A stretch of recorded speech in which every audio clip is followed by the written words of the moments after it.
बरसगीर पाको हिंद की मौसीकी की तारीख खंगाली जाए तो सूफियाना कलाम की मायनाज गुलकारा, सुरों की मलिका आबिदा परवीन जैसा दूर दूर तक कोई दिखाई नहीं देता। सूफियाना शायरी, काफियाँ, गज़ल और गीत में जिस तरह का मुनफरिद अंदाज आबिदा परवीन के यहाँ मिलता है वो कहीं और नज़र नहीं आता।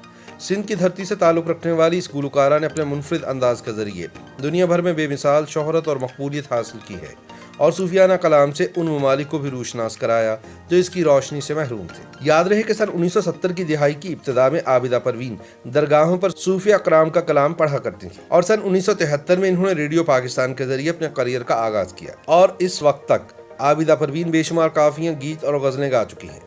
आबिदा परवीन की गायकी में इश्क हकीकी के रंग खिलते दिखाई देते हैं और इन्होंने सूफिया की तालीम को अपने म्यूजिक के जरिए दुनिया भर में फैलाकर गोया सूफी घराने से ताल्लुक का हक अदा किया। यह दावा किसी तौर भी गलत ना होगा कि इस वक्त सूफियाना कलाम गाने में आबिदा के जोड़ का कोई दूसरा दिखाई नहीं देता। गो के पॉप सिंगर से लेकर फिल्मी मौसीकी में भी अब सूफियाना गीत खूब नजर आते हैं, लेकिन आबिदा परवीन का अंदाज सबसे हटकर है और इनका रंग बिल्कुल अलग और जुदा गाना है। लाइव कॉन्सर्ट्स में इनके चाहने वालों के जज्बात देखकर ऐसा लगता है कि इनकी गायकी इनको धमाल पर मजबूर कर देती है। एक इंटरव्यू में आबिदा परवीन ने बताया कि उन्हें 3 बरस की उम्र से मौसीकी का शौक था। वो कहती हैं कि सुबह सिंध का माहौल दरगाह का माहौल है। सिंध के लोगों का मिजाज और मौसीकी भी दरगाह ही है। मेरे वालिद साहब में भी दरगाह का एक रंग था जो फिर हम सब में आया। मेरे वालिद साहब का मौसीकी का एक स्कूल था जहाँ पर वो सूफी और क्लासिकल म्यूजिक सिखाया करते थे, तो मेरे इर्द गिर्द ऐसा माहौल भी था। मेरे अंदर अल्लाह साईं ने सूफी मौसीकी का रंग और शौक डाला। आबिदा परवीन को सूफी मौसीकी की मलिका भी कहा जाता है और इनके फैन सिर्फ पाकिस्तान या एशिया में नहीं बल्कि दुनिया भर में पाए जाते हैं। आबिदा परवीन ने कहा कि पूरी दुनिया में लोग कवाली पढ़ते हैं और अंग्रेज भी कवाली की तरफ आ रहे हैं, तो इसको समझने के लिए किसी जुबान की जरूरत नहीं।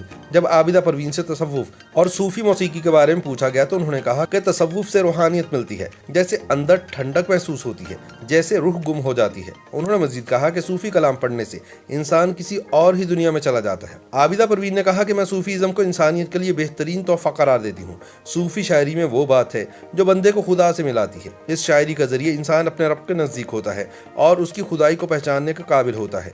सूफी अकराम ने अपनी शायरी में इंसान और खुदा के इस ताल्लुक को मजबूत किया है और खुदा की वहदानियत नुमायां करते हुए इंसान को इसकी पहचान करवाई है। पूरे बरे सगीर में सूफी कलाम की गायकी के हवाले से शायद इस वक्त आबिदा परवीन से बड़ा कोई फनकार नहीं।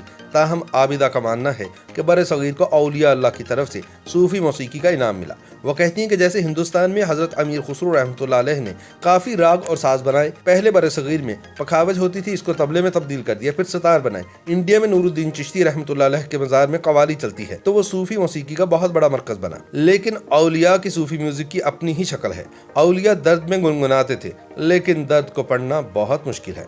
कवाली के हवाले से बात करते हुए आबिदा परवीन ने कहा कि कवाली दरअसल एक कैफियत का नाम है जिसका ताल्लुक दरगाहों से है और यह हर मुकाम और कई ज़बानों में गाई जाती है। कवाली की तारीख पर मजीद बात करते हुए उन्होंने कहा कि हज़रत अमीर खुसरो रहमतुल्लाह अलैह ने पहली कवाली अरबी में बनाई थी जिसके बोल कुछ यूं थे, मन कुन्तु मौला फ़हज़ा अलीयुन मौला, यानी जिसका मैं मौला हूँ उसका अली मौला है। आबिदा परवीन कहती हैं कि हज़रत अमीर खुसरो रहमतुल्लाह अलैह ने हुजूर नबी अकरम सल्लल्लाहु अलैहि वसल्लम के निस्बत से कहा और ये एक नारा बन गया। वैसे तो सूफी मौसीकी की मलिका आबिदा परवीन के चाहने वाले पूरी दुनिया में मौजूद हैं, लेकिन क्या कभी उन्हें ऐसा लगा कि पाकिस्तान जैसे क़दामत पसंद मुआशरे में बहैसियत एक औरत सूफी मौसीकी में अपना नाम बनाने के लिए उन्हें कुछ रुकावटों का भी सामना करना पड़ा है? इस सवाल के जवाब में आबिदा परवीन कहती हैं कि अगर इस काम से इश्क हो तो कोई रुकावट रास्ते में नहीं आती।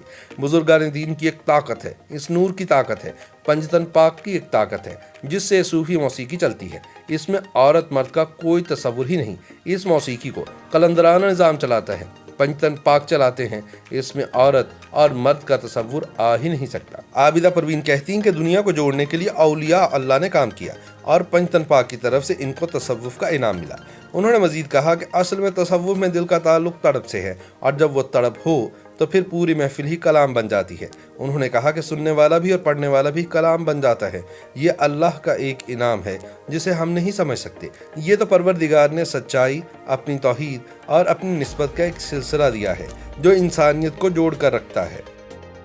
YouTube पर गूगली न्यूज देखने के लिए youtube.com की सर्च बार में गूगली न्यूज टीवी टाइप करें। गूगली न्यूज के पेज पर सुर्ख रंग के सब्सक्रिप्शन वाले बटन पर क्लिक करना ना भूलिए। YouTube पेज पर अपलोड होने वाली वीडियोस से बाखबर रहने के लिए बेल आइकन पर क्लिक कीजिए। आपको हर नई वीडियो के बारे में नोटिफिकेशन मौसूल हो जाएगा।